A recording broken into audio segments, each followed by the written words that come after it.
Alright, Happy New Year's everyone. As we enter Rival's second year, I think it's time we do a refresher on all the binds and settings you need to be a good Spider-Man.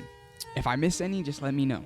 So go to settings and go to keyboard or controller, depending on whatever system you're on. Go to combat and make sure you have Spider-Man selected. Alright, as we come down, our first stop is going to be in the hero tab. The first setting you want on is hold the swing. The second one is turn off simple swing. Now after you turn off simple swing, you'll have the option to put in a bind here. I have this bind set as something different than my normal web swing, so I have both the option to do a manual swing and a simple swing.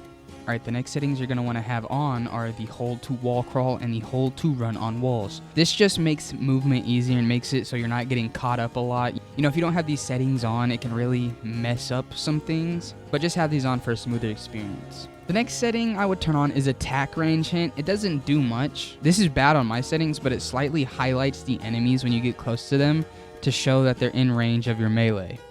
Alright, for the next bind is the get over here targeting. If we go down here, you can see that my normal get over here is E, which is a pull.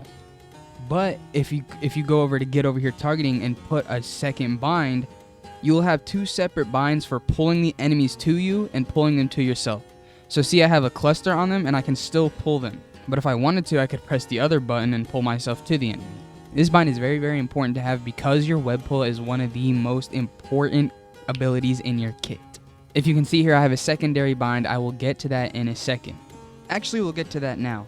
So as you can see, I have my amazing combo, which is your uppercut. And I have another button in the secondary bind slot. And if you noticed, I have that same button in the get over here targeting secondary bind slot. The reason for that is so you can do a tech called fame stacking, which is where if you're within 5 meters of an enemy and you have a cluster on them, you can stack the get over here and the uppercut to do 2 hits of damage. So those are all the important binds and settings you need to be a good Spider-Man in 2026. If I missed any, let me know. And if you still need help, join the Discord. I'm giving out help to people every single day, and the community is growing very fast.